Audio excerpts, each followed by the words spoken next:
Bonjour à tous, bonjour les amis, j'espère que vous allez bien. Dans cette vidéo, je vais vous présenter la nouvelle version du fichier qui permet de faire les déclarations des locations meublées non professionnelles et professionnelles au régime réel, de créer donc les formulaires 2033 A, B, C, D, 2031, etc. Donc c'est un fichier qui existe depuis 4 ans sur l'espace formation. Pour ceux qui ont suivi la formation, eh bien vous allez sur votre espace formation, vous pouvez retélécharger le fichier, vérifiez bien qu'en haut vous avez la version 3.5 du fichier. Voilà. Pour ceux qui ont la version, qui ont souscrit à la version multi-appartement, elle est aussi mise à jour. Vous allez sur votre espace formation, vous cliquez, vous allez la retélécharger. Vérifiez bien que c'est la version toujours 3.5. Donc ça, c'est bon. Pour tous ceux qui n'ont pas encore suivi la formation et qui n'ont pas le fichier, vous retrouverez un lien en description pour vous inscrire et donc bénéficier de la dernière version.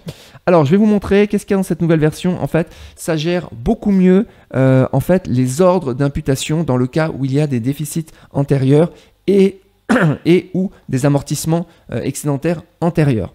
Voilà, donc ça va bien gérer l'ordre d'imputation. J'ai fait des vidéos sur les ordres d'imputation. Il faut bien en fait appliquer les choses dans l'ordre et donc le fichier le fait maintenant plus correctement qu'il ne le faisait auparavant. Donc j'ai corrigé un certain nombre de choses comme ça. Donc ça c'est le premier point. Deuxième point, en fait ça montre les calculs intermédiaires pour que vous puissiez comprendre en fait comment on aboutit au résultat fiscal, pour pas que ça apparaisse simplement par magie, mais vous pouvez comprendre les étapes intermédiaires. Donc j'ai ajouté pas mal de lignes. Le principe reste le même, on saisit les cases en vert et les cases en bleu sont calculées. Donc normalement on n'a pas les modifier, on vérifie juste les résultats. Alors je vais vous montrer parce qu'il y a pas mal de cas possibles dans les cas pour le LMNP, LMP au régime réel. Donc il y a pas mal de cas différents. Et donc je vais en présenter quelques-uns pour vous montrer comment le fichier réagit. Et normalement il est capable de gérer tous les cas possibles et imaginables. Bon, il y a peut-être encore des cas que j'ai pas vus, mais en tout cas, normalement, il gère tout de façon séquentielle. Je vais vous montrer. Donc, on va prendre un premier cas classique. Donc là, vous remplissez 9 000 euros, par exemple, de charges, 9 000 euros de loyer. Les charges, maintenant, on les remplit dans le fichier parce que c'est plus simple. J'ai pas mal de questions par rapport à ça. Tous les chiffres sont à remplir en positif. Donc, si vous voulez migrer vers cette version, eh bien, n'oubliez pas de mettre vos charges en positif, vos taxes en positif et les intérêts d'emprunt en positif. Tout se met en positif et c'est le fichier lui-même qui va faire les soustractions. Voilà. Donc ça c'est bon. Donc là par exemple on a donc 9 000 euros de loyer, 500 euros de charges, 530 euros de taxes, 3 900 euros d'intérêt d'emprunt. Donc avant d'appliquer les amortissements qui sont de 6 366 et qui sont calculés automatiquement par le système dans le tableau d'amortissement. Ça, je ne vais pas revenir dessus, c'est expliqué en long, en large et en travers dans la formation. Donc ça, ça se calcule automatiquement. Avant d'appliquer les amortissements, on est à plus 4070. Après appliquer les amortissements, on est à moins 2296. Les amortissements ne peuvent créer de résultats négatifs, donc il y a un amortissement excédentaire nouvellement créé. Donc ça c'est une ligne qui vient d'être... donc j'ai mis vraiment les mots en français pour que les gens comprennent bien. Amortissement excédentaire nouvellement créé 2296, ce qui fait un résultat nul. Voilà, tout se met à jour. La 2033B se met à jour. Voilà, on a un résultat ici nul qu'on peut et on peut remplir donc automatiquement ces formulaires en ligne sans avoir besoin d'un comptable. Voilà, c'est important, hein. Le but c'est de faire sa compta soi-même, de déclarer soi-même et de ne pas avoir à payer un comptable. Donc ça c'est première possibilité. Deuxième, donc ça c'est premier type de résultat. Deuxième possibilité, on a ce que j'appelle un vrai déficit, c'est-à-dire qu'on va avoir loyer moins charges, moins taxes, moins intérêt d'emprunt, vous voyez ces quatre colonnes, qui donnent un résultat négatif. Alors pour cet exemple, je vais mettre par exemple un loyer à par exemple 3 000 euros. Donc vous avez 3 000 euros de loyer, mais vous avez vous avez 3 900 d'intérêt d'emprunt, 530, etc. Donc au final, vous avez, avant d'appliquer les amortissements, vous avez déjà un résultat qui est négatif de moins 1930. Ok, ça c'est un vrai déficit. Ça veut dire que le résultat fiscal ici, vous voyez, il va être de moins 1930 et dans la 2033B, eh bien, on va bien reporter 1930 ici de déficit. Ça veut dire qu'il y a les amortissements excédentaires sont toujours là. Ils n'ont pas du tout été utilisés. Vous voyez, ils sont toujours à 6 366. On n'a pas utilisé 1 euro d'amortissement. Ils vont être reportés sans limite de temps pour les années précédentes. Donc ça, c'est le cas de vrai déficit. C'est le cas où on peut avoir des résultats négatifs. Ok, donc ça c'est le deuxième cas. Pour l'instant, ça, ce sont les cas simples. On va faire un troisième cas simple, c'est le cas d'un résultat positif. Je vais mettre par exemple 12 000 euros de loyer. Donc 12 000 euros, on a, avant d'appliquer les amortissements, 7 070. On applique les amortissements, on enlève les amortissements de 6 366. Ça, c'est les amortissements de l'année en cours. Eh bien, on a un résultat qui est toujours positif, cette fois-ci de 704. C'est-à-dire que les amortissements n'arrivent pas en fait à neutraliser la totalité des bénéfices, des loyers qu'on a fait. Donc là, pareil. Donc là, on a un résultat de plus 704. Et donc, on va voir dans la 2033B, ici, vous voyez, résultat fiscal plus 704. Aucun problème. Voilà, donc ça, c'est 3 cas simples. On arrive maintenant sur les cas un petit peu plus compliqués.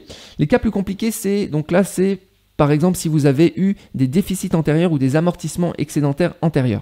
Alors, on va faire d'abord le cas des amortissements antérieur. Alors, il faut savoir que quand on applique en fait les règles, on fait d'abord loyer, moins charges, moins taxes, moins intérêts d'emprunt, moins les amortissements de l'année en cours. Et si on est positif, c'est bien si on est positif, alors on va appliquer les amortissements excédentaires des années précédentes, antérieures. Vous avez ici, j'ai mis en gras antérieur.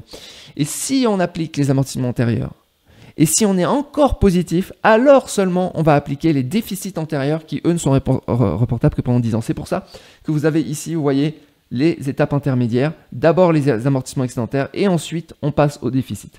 Alors, on va prendre un exemple ici. Donc là, vous remplacez la case en verte si vous aviez des amortissements des années précédentes. Par exemple, si on avait 500 euros d'amortissement excédentaire des années précédentes, eh bien, comment ça fonctionne?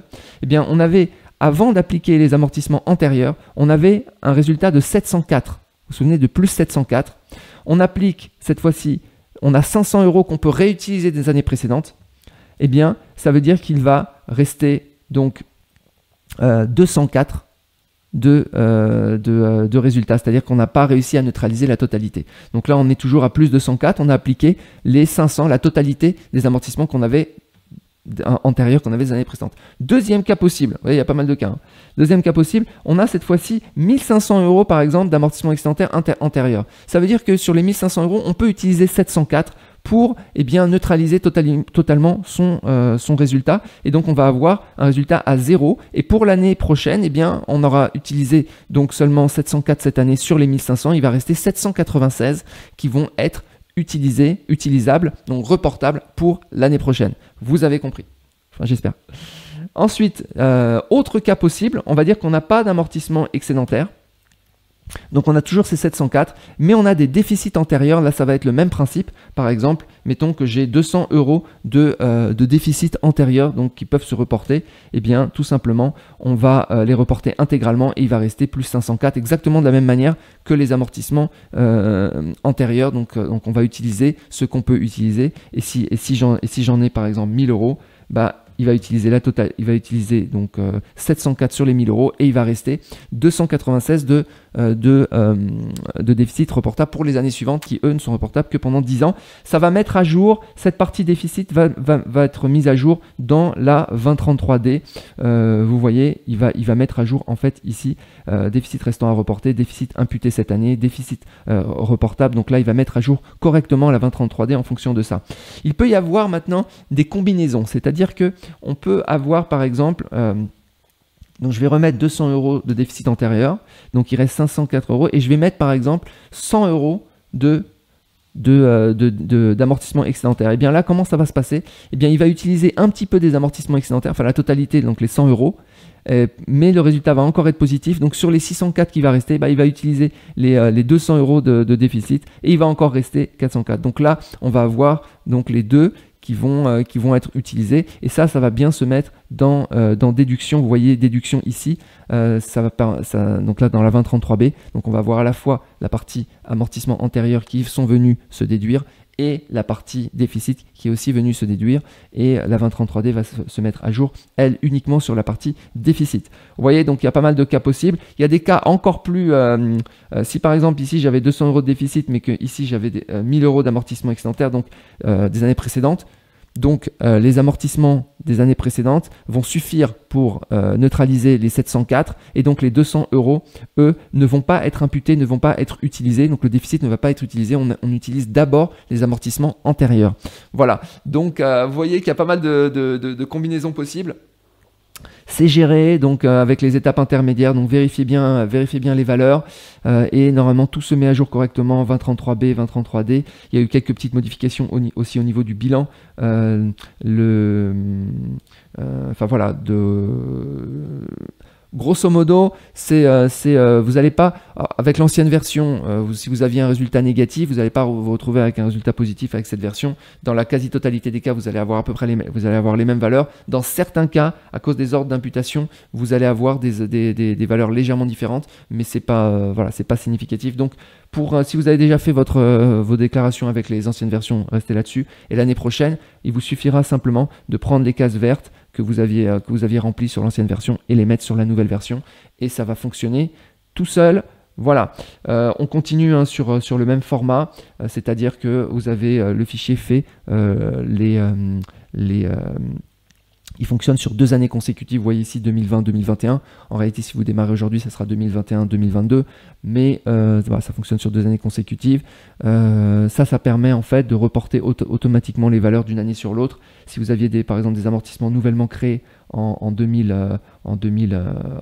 sur l'année de gauche, eh bien, ils vont se mettre en amortissement excédentaire antérieur des années précédentes sur l'année de droite. Vous voyez ici, ils se sont reportés automatiquement. Donc ça permet de faciliter un petit peu la saisie et de voir comment ça se met en musique sur 2 années. Voilà les amis, c'est tout. Donc si vous voulez faire votre compte à vous-même et ou bien si vous voulez virer votre comptable et reprendre les choses par vous-même, il faut savoir que c'est possible. Vous en avez le droit, vous pouvez le faire. Et voilà, nous ça fait grâce à ce fichier, ça fait déjà 4 ans quand même que les gens le font comme ça. Voilà les amis, je vous souhaite une excellente journée et je vous dis à bientôt.